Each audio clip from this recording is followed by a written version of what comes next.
Welcome to the University of Coruscant. As part of your enrollment here, you have access to the attached HoloNet recording. You've selected a lecture by Dr. Sunny Ravencourt on galactic history. You've selected a lecture by Dr. Sunny Ravencourt on mounted weapons. If you have any questions about this lecture or wish to contact us, please visit hunters.Taught.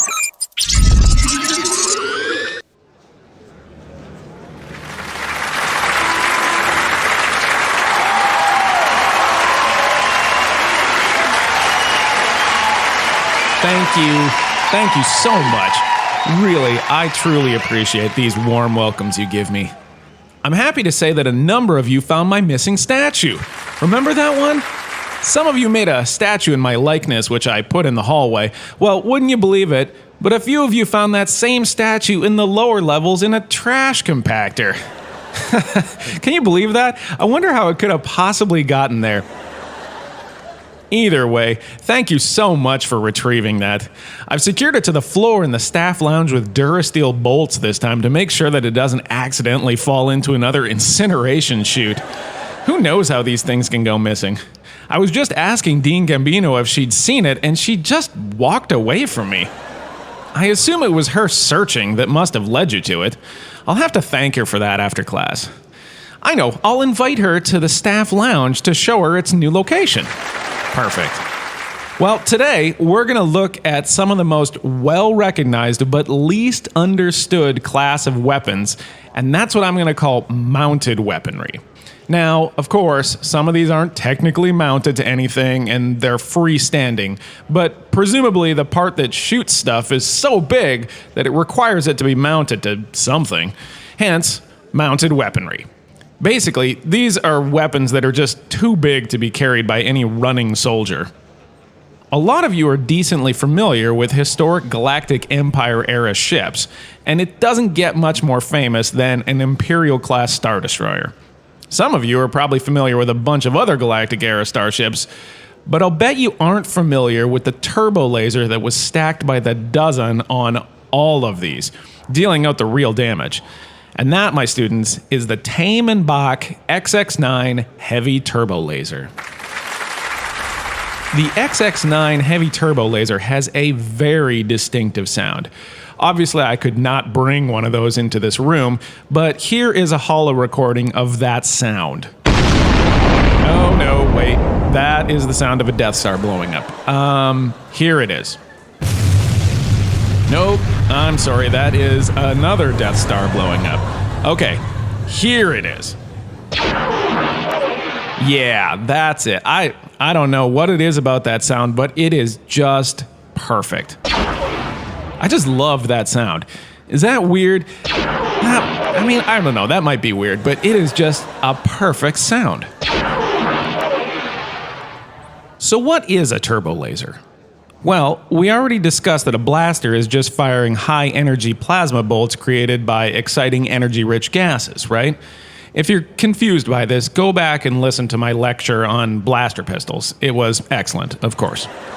A blaster bolt and a laser, the terms are pretty much used synonymously. A blaster shoots blaster bolts, a blaster shoots lasers, whatever. It's all the same in the common vernacular. The turbo laser, think turbo blaster if that helps, that's a two-stage process. The first stage makes the blaster bolt just like normal, and then the second stage is that same bolt is passed through another round of high-energy gases, giving it a whole bunch more potency. It's that second stage that really gives it the magic. It works out, though, to be almost triple the power. Now, consistent with the Galactic Empire strategy on things, more is always better. Your average Imperial-class Star Destroyer had 60 of the XXR heavy turbo lasers mounted on it. They did a bit of creative engineering to limit the movement on the barrels so that you couldn't accidentally fire a couple of those rounds into your own hull by aiming down too far. And I should clarify, when I say rounds in plural, I mean that the XXR has 2 barrels. The whole thing looks like two giant cubes, one stacked on top of each other, and the top cube can rotate because it has the barrels on it. It's a pretty simple design when you really look at it. So there's always upside and downside to a weapon like this, right? The upside is that they have tremendous damage both in space and as an orbital bombardment. If you have 60 turbo lasers on your Star Destroyer, you're a pretty feared spacecraft that can blow just about anything out of the sky. The other upside is that they're controlled remotely by somebody who is nowhere near danger. The downside to this whole thing is that the mechanism to move the barrels and control all that power, well, that's pretty complicated. And so it can inherently break down pretty easily. And since they're on the outside of a ship, well, that's not getting fixed very quickly if it does break. Also, they sacrificed a lot of agility for power with the XXR. They didn't rotate very fast, so they weren't great at picking off individual fighters.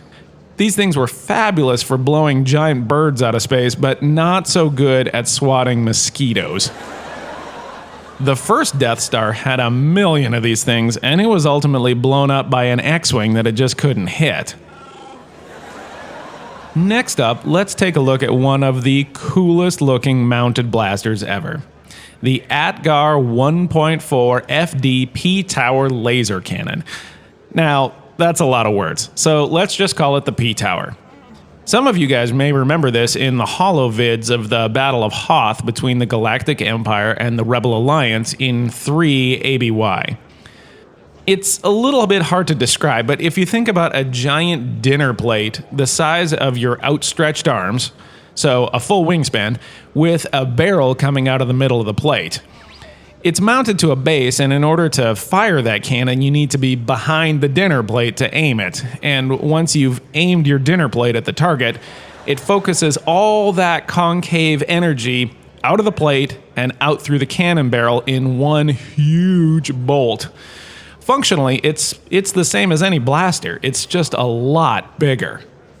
Now, the P-Tower, which incidentally doesn't look like a tower at all to me, well, it may have had its most famous day in history, firing big blaster bolts at things at the Battle of Hoth, but it's hard to say that Hoth was its best day.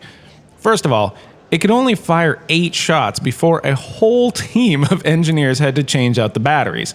So, those shots better count, right? Well, the Rebel Alliance was using it against AT-AT walkers, and the P-Tower bolts just bounced right off that thick armor. They could use it against the ground troops, but that's really not what it was meant for, and it takes a lot of energy and time to aim it. In short, one of the coolest looking weapons is most famous at the Battle of Hoth for being not effective whatsoever, which is really too bad. Okay, let's switch gears here for a little bit. Imagine, you are on a hill. You've been told that you have to defend this location. Enemies could come from anywhere, but you're gonna see them coming. Could I interest you in a mounted 360-degree heavy repeating blaster that can blaze out round after round after round of bolts big enough to take out a land speeder? I'll bet I could interest you in that. By taking an old Merson munitions design, our good friends at Blastech give you the E-Web Repeating Blaster. E-Web is somehow short for Emplacement Weapon Heavy Blaster. I guess they just don't like the letter H for some reason. It's the same old story with this one, with a couple of small differences. It's got great firepower, and this thing moves around a lot faster than the other examples that we've seen, but it's still got the same issues. You can't carry this thing initially. It needs to be dropped off, and then you'll spend a good 15 minutes with 2 skilled operators to set it up and then fire. Moving it after that's done is apparently easier, and you can reassemble it in about 5 minutes, provided you can drag it to the next spot. But as far as simplicity goes, it's a pretty handy military tool that you can have in the bag for defense, right? You want to make a certain corridor a death trap? Well, how about setting up an E-Web at the end of that thing? The E-Webs were really popular for the Galactic Empire, which should really tell you something about their ability to be mass-produced. All in all, highly effective weapon with a few typical drawbacks associated with all mounted weapons. And finally, we have something special. It is huge. It's a giant ball with a pointy little barrel coming out of it, and it's so power hungry that you have to build a reactor 40 feet below it just to make it work. This is the DKY V150 Planet Defender. Yay! Okay, seriously. If you are in need of a weapon that can fire from the ground into outer space and needs a crew of 27 to operate it, well, this is your cannon. And here's the best part. It fires ion bolts that can disable a Star Destroyer, all from the comfort of your own base. Now, it's been a lot of classes so far, and we haven't really talked about ion cannons very much at all.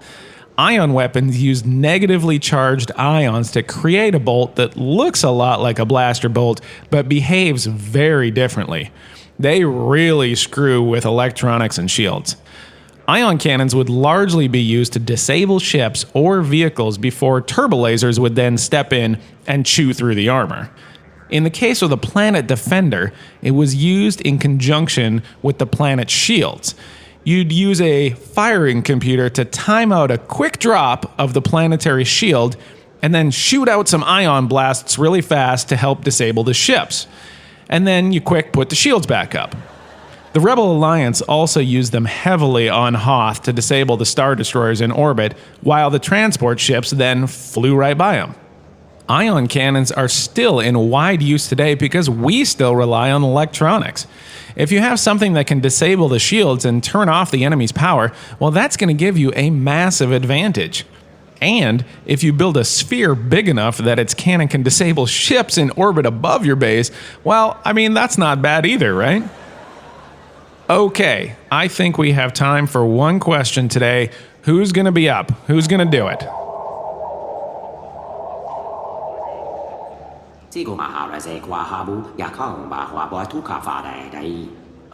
Mr. Tronda still here has asked why there are only ion cannons and he hasn't ever heard of ion blasters. Well, to that I say there are ion blasters, and I'll bet you can guess what they're used on. Droids. Think about it. If you're in the business of shooting droids, you don't really need regular blaster bolts, although, I mean, those will work too. Let me rephrase. If you're in the business of capturing droids, well, then you absolutely need ion bolts. There's been some good ion blasters cobbled together over the years, mostly by scavengers. Not a lot of these in mass production because its use is pretty limited. I mean, you need to disable a droid, but not kill it. And probably to resell it to farmers or somebody local. I mean, who knows, right? Well, that's going to be it for today. Homework for next week is to take a regular blaster, if you have one, and see if you can't make that into a turbo laser. Have fun. What's the worst that could happen?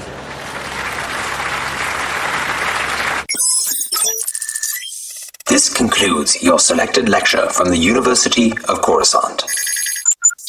For all questions or to contact us, please visit theuniversityofcoruscant.com.